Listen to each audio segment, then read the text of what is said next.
Hi everyone, welcome to the channel or welcome back. So this is going to be our last video in the series of anxious personality styles. Now we've already covered perfectionism, excessive need for approval, and the tendency to ignore the physical and psychological symptoms of stress. So for our last one, saving the best for last you could say, is the excessive need for control. Seems pretty self-explanatory, right? But let's make sure we all have the same definition of it. So the excessive need for control means that you want your life to be predictable. You are very vigilant of all the bases in your life and you want them covered. Basically the opposite of letting go and trusting in the process of life. This usually comes from a traumatic personal history where someone may have experienced feeling frightened, vulnerable, or violated and powerless to where you may now respond by being defensive and vigilant.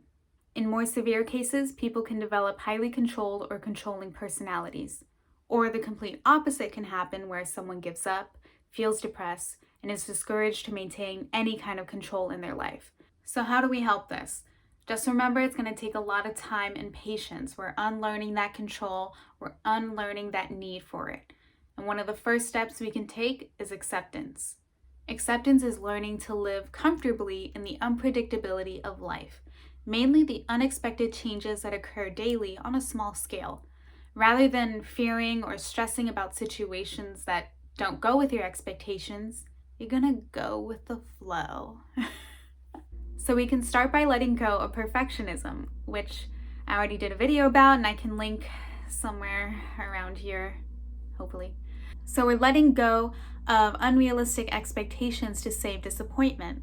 How many times have you entered into a conversation kind of already expecting how this person may respond to you, and they come out of left field, respond entirely different, and you're there being like, oh, okay, and you're disappointed, you might be angry, just a lot of mixed emotions.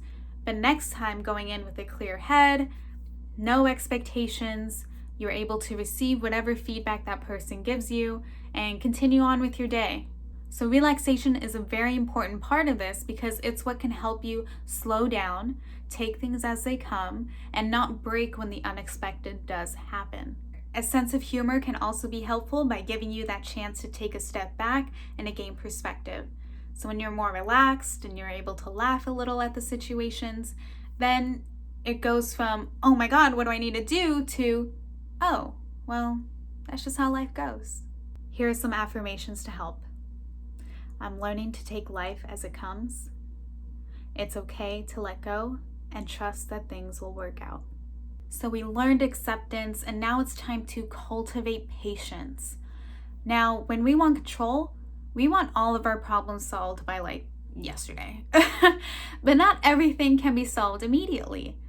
Everything that is needed to make a solution comes gradually over a period of time. We need to develop patience to allow ourselves to tolerate the temporary disturbances and uncertainty until the steps to the solution comes. We need to wait, let go, and wait for the answer to come to us. Now, this is going to be for situations where you have no control over. Maybe you've exhausted all your options, there's nothing else you can do, so then you just sit, let go, and wait for the answer to come.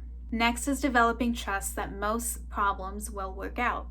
And this ties in with what we just said. Again, the solution may not be clear, it might not come right away, but if you're living your life needing to know how things will work out, it can create anxiety.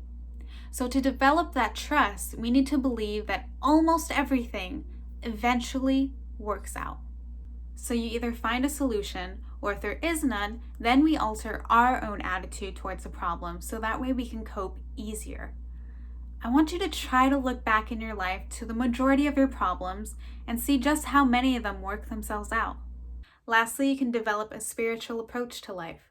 Now, this can be many different things for people, but for this video, it means believing in a higher power, force, or intelligence that is beyond the world that you usually perceive and know it.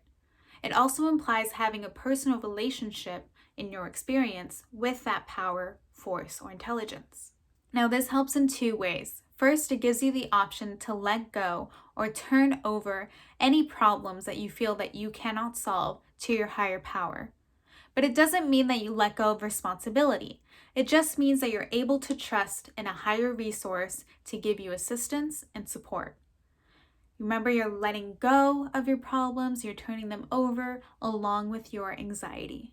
The second way would be to nurture the belief that there is a larger purpose in life beyond what we see in our day-to-day. Or, everything happens for some purpose. The book states if you don't have a spiritual foundation, you can look at situations as random or have no explanation at all.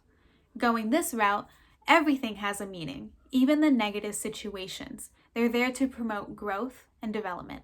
Now, I know that was a lot of information to go through, but just take your time, be patient, try one new thing this week, see if it works out.